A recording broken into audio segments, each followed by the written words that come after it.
on these knives, you'll see that they're marked with a FC61 fine carbide or micro carbide label that we put on there. And what ZWILLING has done is they've used the material that has a very, very refined carbide structure.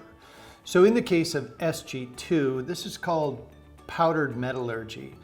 And they've figured out when you make stainless or high alloy steel, if you make the chemistry of the steel and you pour it into an ingot and you let it cool slowly, those alloys tend to want to segregate out, and then you've got these great big carbide structures within the steel, which doesn't lend itself to a real fine edge. If these big blocky carbides are in the way, there's a limit to how thin you can make the edge.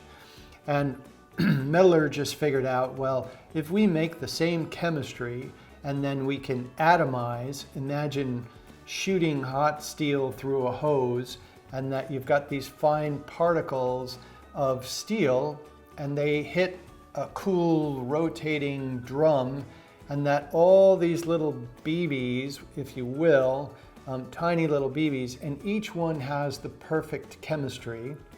And then we gather up all those BBs and we squeeze them together and get them just hot enough where they all fuse. Now, any place that we check throughout this big ingot of steel, the chemistry is perfect.